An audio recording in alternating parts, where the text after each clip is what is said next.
Falta menos de um dia para o dia 6, onde vai acontecer um evento gigantesco na Avenida Paulista, a grande manifestação pela anistia. Manifestação essa que ainda nem começou, mas já está dando resultado. Nessa mesma semana, vimos um pedido do PT pela prisão de Bolsonaro sendo arquivado pelo Alexandre de Moraes. Quando que você imaginaria que uma coisa dessas iria acontecer de um dia? Muitas mudanças estão acontecendo e tem pessoas aí que parece que não querem participar muito perto dessas mudanças. Por exemplo, os juízes auxiliares do Alexandre Iluminado, eles que deixaram o gabinete do próprio Xandão. O detalhe é que um desses aí que deixaram o gabinete do Xandão é o juiz Ayrton Vieira, ele que é envolvido no escândalo de tentativa de censura contra a revista Oeste. Será que chegou naquele momento de desvinculação de imagem, onde as pessoas não querem que sua imagem seja vinculada ao Iluminado? Enquanto um lado perde força, outro lado ganha ainda mais força. Esse é o caso da anistia. Anistia essa que ganhou aí apoio muito grande do PSD e do PP. Partido do Kassab, por exemplo, que acabou de anunciar apoio à anistia humanitária e pressionam inclusive o presidente da Câmara, o Hugo Mota. E a maior pressão que poderia acontecer no momento é um vídeo do Nicolas Ferreira, aos moldes daquele vídeo do Pix. Vídeo esse que já passou mais de 10 milhões de visualizações em pouco menos de 24 horas. Em 2006, o MST invadiu e depredou a Câmara. Condenados? Zero. Em 2017, o protesto Ocupa Brasília reuniu 45 mil manifestantes de esquerda contra o Temer. Nesse dia, a sede de 3 ministérios foi incendiada e houve depredação em 8 prédios. Condenados? Zero. Em 2018, o prédio da ministra Carmen Lúcia foi pichado por integrantes do MST. Sabe qual foi a condenação para eles? Zero. Onde estava o STF para condená-los a 14 anos de prisão? Percebe? Não há justiça, muito menos senso de proporção nas condenações. É mera e pura vontade de acabar com a vida de pessoas. Mas, Nicolas, você vai passar pano só porque é do seu lado agora? Claro que não. O dia 8 foi um dia lamentável para o nosso país. Quebradeira e desordem nunca fez parte de nenhuma manifestação da direita. O que nós queremos é simples: justiça. E justiça é punir sem vingança, mas dar a cada um o que é seu, nem mais nem menos. O Brasil já anistiou torturadores e corruptos. Negar perdão a manifestante é escolher punir só o que tem menos poder. Ou coloca todos os envolvidos da esquerda, que já fizeram o mesmo na cadeia, ou solta os da direita para ficarem igual os da esquerda. O que não dá é punir uma torcida que cometeu algo e a outra torcida que já fez o mesmo repetidas vezes nunca ter punição. E por quê? Porque o juiz é do time deles. Aí não dá.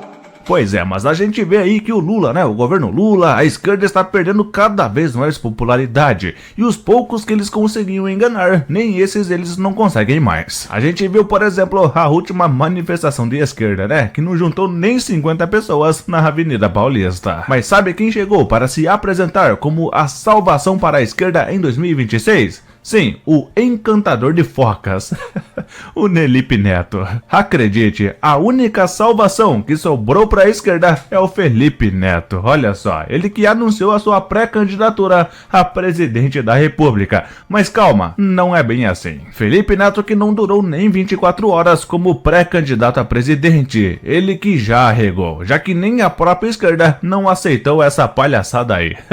Felipe Neto que não passou nem 24 horas depois do seu anúncio de pré-candidatura a presidente e disse inclusive que esse anúncio dele foi uma ação de marketing. Ele que depois vem falando que não tem interesse em cargo público e muito menos em ser presidente.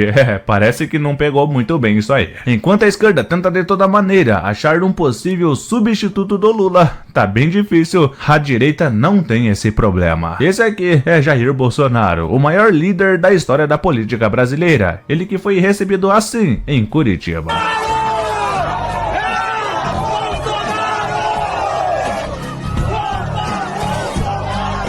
E esse grito, né, que ficou muito famoso entre os apoiadores do Bolsonaro, em volta a Bolsonaro, parece que está muito perto de acontecer. Isso porque há pouco tempo atrás, o Fux, ele foi sorteado para ser relator do recurso de elegibilidade do Bolsonaro. Recurso esse que pode fazer com que Bolsonaro seja candidato em 2026. Vale lembrar que esse recurso de elegibilidade do Bolsonaro está parado há 1 ano lá no Supremo. E o que já vem sendo falado é que o STF ainda pode tornar Bolsonaro elegível para concorrer nas eleições em 2026. E por que seria importante esse recurso estar nas mãos do Fux? O próprio Fux, que vem aí não agradando muito os seus próprios colegas do Supremão Iluminado. Ele que deixou muito claro que está se descolando do Alexandre Iluminado após 500 casos do 8 de janeiro. Fux que não agradou muito bem os seus aliados no Supremo, ao questionar inclusive condenações aos réus do 8 de janeiro. Não só o recurso de elegibilidade à volta do Bolsonaro em 2026 está na mão do Fux, mas também outros ministros cogitam também reduzir penas dos réus do 8 de janeiro. Ou seja, enquanto a anistia está sendo discutida, eles já começam a falar em recuo, em reduzir as penas dos réus. E começou o trabalho de salvar a imagem da corte.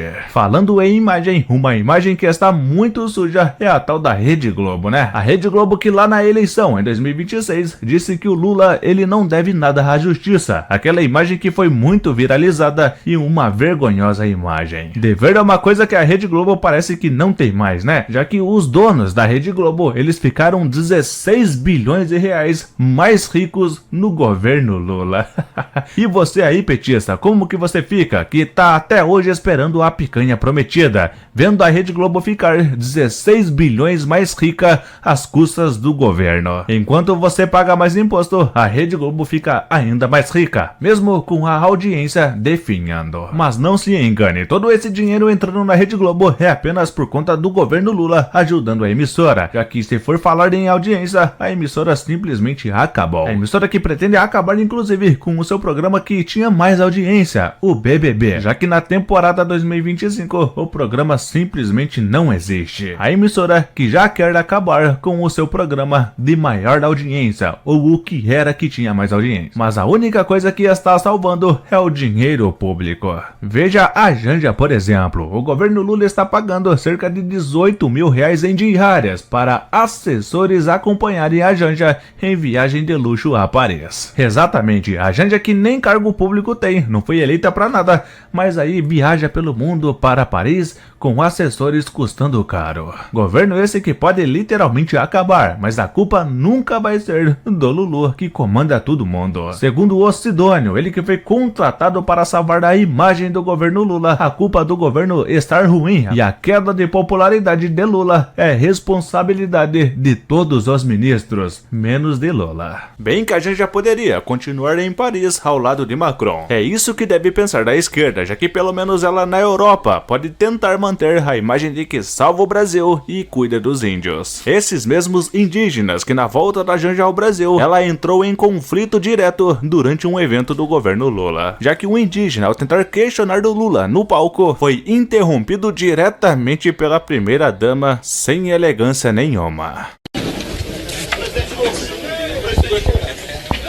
Essa é a cópia, não sei se ele vai seguir, tá? O quê?